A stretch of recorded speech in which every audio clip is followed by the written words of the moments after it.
Colleagues and friends, all protocols observed. You gave me 5 minutes. I don't want to spend it on the normal framework. Global has surprised me because I think none of the jury members really knew of the others. And being in the jury is extremely difficult because we have to be judgmental. We have to judge skills, we have to judge qualifications, we have to judge experiences.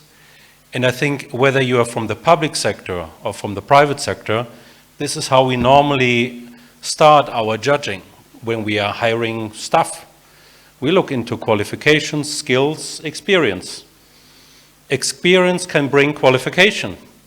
And we know that the colleagues from the Swiss Development Corporation, it's a big topic in Nepal.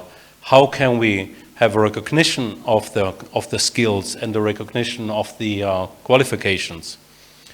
But how can you judge personalities who have really made a change or who have the potential to bring a change?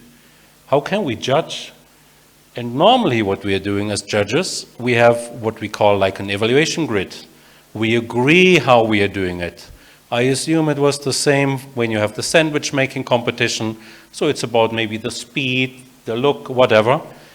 And I think the good news about this next category is that we all had our own approach with our own skills, with our own mindsets, with maybe the cultural references that we have. Because it's very difficult to judge who is better in a category which is so diverse. And for me personally, as a judge, one thing is what people have achieved, which skills they have applied. The more important part for me is how much are people willed to go the next step, to apply their skills, to learn new skills, to take a risk.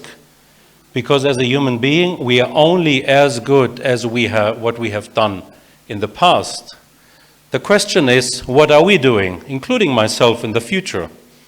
Because this is part then of our life cycle where the word was mentioned before, it's about the continuous learning. If we stop learning, we start dying. This is how I approached being a judge for the competition. And the good news was there was no bias amongst the judges because we have not pre-discussed. Because once you pre-discuss, you are already biased. And I think whether you're from the public or the private sector, we all do trainings on not to be biased when reading CVs. Normally I ask for CVs without the names, without pictures. Because you see the picture, you're biased. You see male, female, you're biased. Maybe you're not biased, but everybody of us is biased. And then a skill is to know about your biases and to make sure that your biases do not influence your judgment. So I hope that many of you are doing this, whether you own a private company, whether you're in the public sector, to really go this step backwards, say, what is my bias? And I am, of course, completely biased. I see a beautiful motorbike, I'm biased. Everybody is biased.